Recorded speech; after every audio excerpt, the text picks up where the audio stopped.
આજે હું તમારી સાથે શેર કરીશ પાપડી ગાંઠિયાની રેસીપી। પરફેક્ટ માપની સાથે આ પાપડી ગાંઠિયા બનાવવાની રેસીપી 100% ફૂલપ્રૂફ છે। એકદમ બજાર જેવા પાપડી ગાંઠિયાની સાથે સર્વ કરવામાં આવતો પપૈયાનો સંભારાની રેસીપી પણ હું તમારી સાથે શેર કરીશ। આ પાપડી ગાંઠિયાની સાથે ચટપટો પપૈયાનો સંભારો, તળેલા મરચાં અને કાઠિયાવાડી ચા મળી જાય તો ટેસડો પડી જાય। તો બહારથી એકદમ ક્રિસ્પી અને ખાવામાં એકદમ સોફ્ટ અને બિલકુલ ફરસાણવાળાની દુકાન જેવા જ આ પાપડી ગાંઠિયા બનાવવા એકદમ સહેલા છે। તો ચાલો પાપડી ગાંઠિયા બનાવવાની રેસીપી શરૂ કરીએ। નવી રેસીપી શીખવા માટે મારી ચેનલને સબસ્ક્રાઈબ કરજો અને બાજુમાં આપેલા બેલ આઇકોનને જરૂરથી પ્રેસ કરજો, એટલે નવી રેસીપીના નોટિફિકેશન સૌથી પહેલાં તમને મળે। બજાર જેવા પાપડી ગાંઠિયા બનાવવા માટે પરફેક્ટ માપ લેવું જરૂરી છે। તો તેના માટે મિક્સિંગ બાઉલમાં આપણે 1 કપ પાણી લઈશું। હવે જે કપના માપથી આપણે પાણી લીધું છે તે જ કપના માપથી આપણે તેલ લેવાનું છે। અહીં પાણી અને તેલનું જે માપ છે તે સરખું રાખવાનું છે। હવે તેમાં મેં અડધી ચમચી જેટલો પાપડખાર લીધો છે। જો તમારી પાસે પાપડખાર ન હોય તો તમે તેની જગ્યાએ બેકિંગ સોડા પણ નાખી શકો છો, પરંતુ પાપડખારથી પાપડી ગાંઠિયાનું રિઝલ્ટ છે તે સરસ આવે છે। અને આ પાપડખાર તમને કોઈ પણ કરિયાણાવાળાની દુકાન પર સહેલાઈથી મળી જશે। હવે સ્વાદ પ્રમાણે મીઠું એડ કરીશું અને વિસ્કરની મદદથી અથવા તો ચમચાની મદદથી કન્ટિન્યુ આવી રીતે તેને હલાવતું જવાનું છે। 1 મિનિટમાં જ પાણી અને તેલ છે તે સારી રીતે મિક્સ થઈ જશે અને એકદમ સફેદ કલરનું પાણી તૈયાર થઈ જશે। તો તમે જોઈ શકો છો કે પાણી સરસ એવું તૈયાર થઈ ગયું છે પાપડી ગાંઠિયા બનાવવા માટે।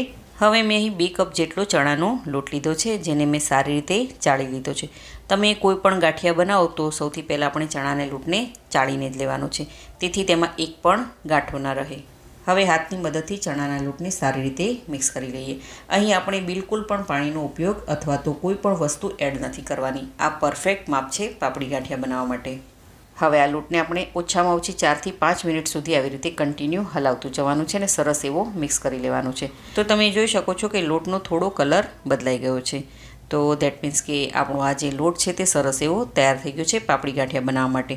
તો ચાલો હવે આપણે પાપડી ગાંઠિયા બનાવવાનું શરૂ કરીએ। તો અહીં મેં મીડિયમ ગેસની ફ્લેમ પર તેલને પહેલેથી જ ગરમ કરવા માટે રાખી દીધું હતું। તો ચેક કરી લઈએ કે આ તેલ ગરમ થઈ ગયું છે કે નહીં। તો તેના માટે ચણાનો થોડો લોટ એડ કરીશું। તો તમે જોઈ શકો છો કે તેલ છે તે આપણું પરફેક્ટ ગરમ થઈ ગયું છે। હવે આ સ્ટેજ પર મેં અહીં પાપડી ગાંઠિયાનો જારો લીધો છે। જો તમારી પાસે આ પાપડી ગાંઠિયા બનાવવાનો જારો ન હોય તો આપણે જે સેવ પાડવાનો સંચો આવે છે તેમાં આ રીતની પાપડી ગાંઠિયા બનાવવાની જારી આવે છે, તેનાથી તમે પાપડી ગાંઠિયા બનાવી શકો છો।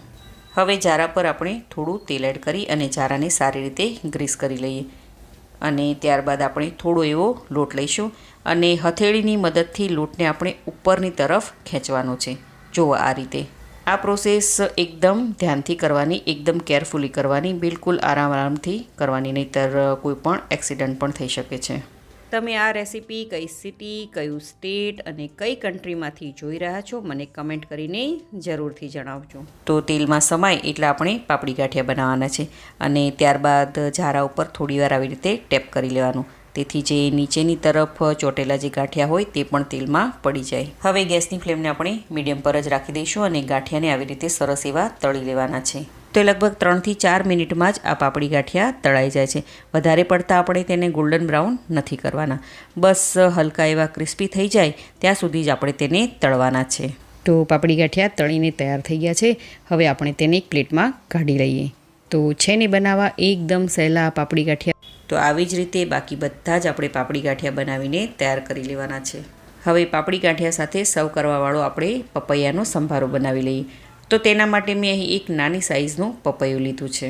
આ પપૈયાને મેં સરસ એવું ધોઈ નાખ્યું છે અને પપૈયાના આગળના ભાગને આપણે કટ કરી લઈએ અને જો પપૈયામાં બિયાના ભાગ હોય તો જરૂરથી કાઢી લેજો। હવે એક પ્લેટમાં અહીં મેં એક ખમણવાની મશીન લીધું છે, જેમાં આવી રીતના મોટા હોલ હોય તેનાથી જ આપણે પપૈયાને ખમણવાનું છે અને આવી રીતના જે નાના નાના હોલ હોય ત્યાંથી આપણે પપૈયાને ખમણવાનું નથી, નહીંતર પપૈયાના ઝીણા છીણથી સંભારો આપણો સારો નહીં બને।